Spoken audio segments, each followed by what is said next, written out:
Hey guys, this is Tommy with Tommy Nation Politics. How's everyone doing today?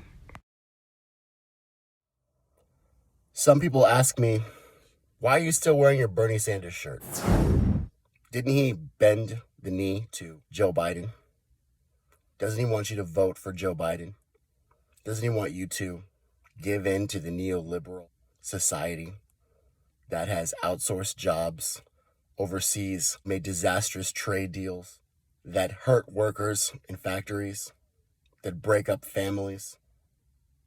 Didn't he ask you to vote for someone who said he would veto Medicare for all, even if it passed the House, even if it passed the Senate? Didn't he ask you to vote for someone who made a crime bill that incarcerated thousands of people of color and made our society the key number one jailer in the entire world? Didn't Bernie Sanders ask you to vote for that guy? Isn't he a sellout? Doesn't he stand for nothing really? You have a point.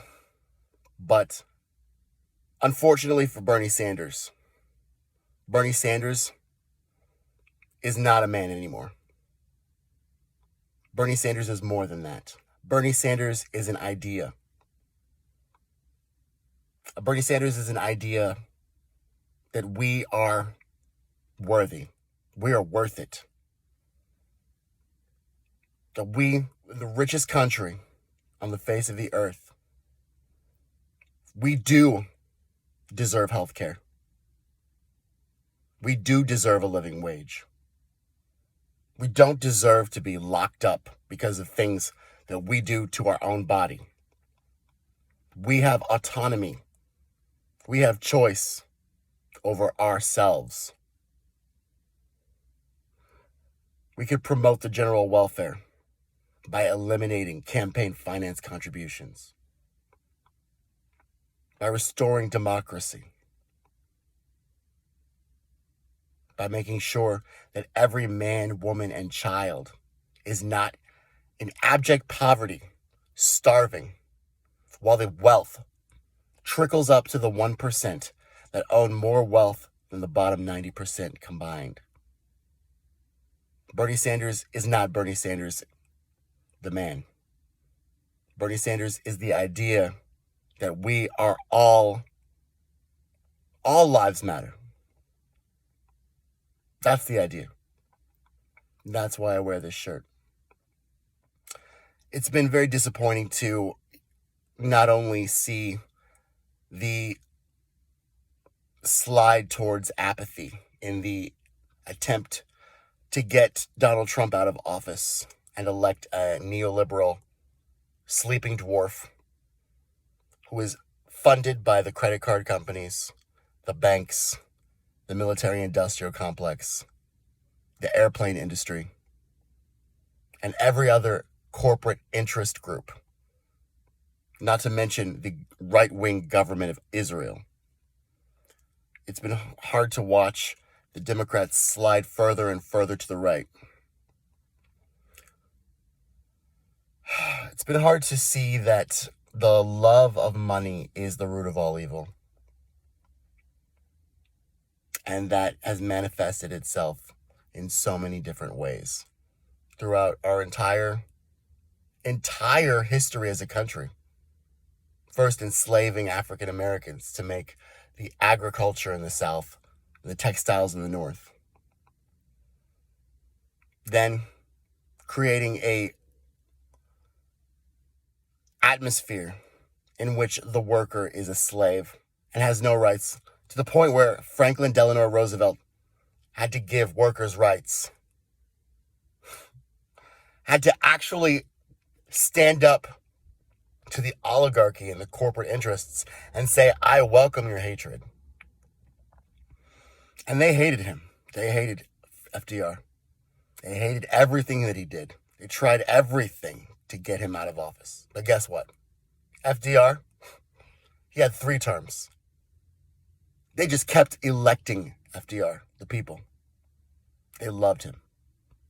But he wasn't loved by the corporate interests, and he wasn't loved by the right-wing government of Israel, and he wasn't loved by the centralized banking system, And he was not loved by any insurance company wanting to benefit off the sickness of poor people. FDR had balls. FDR had flair. He wasn't a perfect guy, probably a racist, because everyone was back then. But he stood up for what he believed in, which is more than I can say for Bernie Sanders, the man. Now is the time that we needed people to stand. Now is the time that we need people to stand and to speak. It is at the point now where the love of money and the demonization of poor people, the myth that poor people are lazy and that they don't deserve to live, that is the narrative that has been pushed throughout this entire ordeal in coronavirus. People want to focus on the circus. They want to focus on the masks. They also now want to focus on Goya products. The Democrats, once again, boycotting a company that is irrelevant to any single thing on the platform of the Democratic Party. Who cares about who they endorse? Who cares about who they endorse? This is a free country. Again, consistently, I will always express that this is a free country. And Google and Facebook have no right to censor conservatives. Google and Facebook have no right to censor conservatives. The Democrats and their irrelevant boycott on Goya has only created another spectacle in which we can forget about the fact that this Congress, this 116th United States Congress, this legislative body, is corrupt and will not legislate according to the needs of the people. Once again, the Democratic Party has shown the true colors of a neoliberalism. And they have taken, with the help of progressives who only want to get Trump out of office because they are so short-sighted and so superficial. They have chosen to ignore the fact that evictions are looming, that income inequality is growing, that the 1% own more wealth than the bottom 90% combined,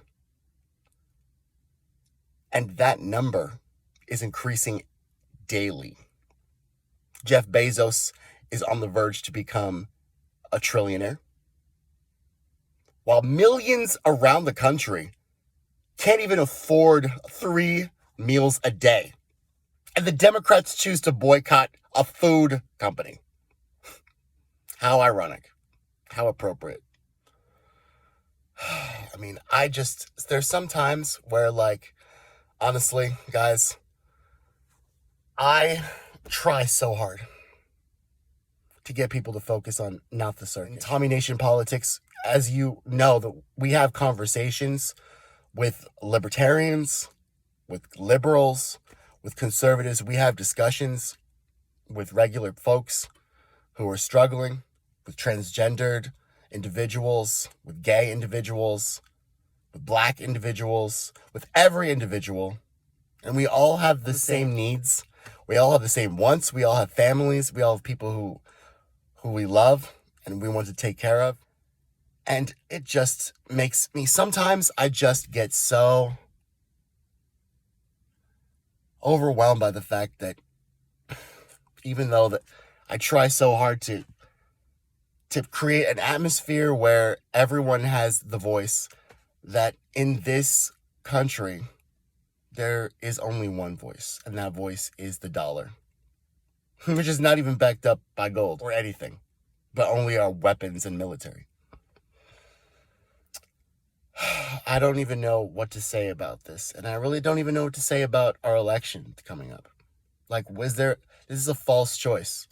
Once again, a false choice. I really can't foresee any political or diplomatic solution in getting rid of the root of the problem. I really can't. So I really want, I need help.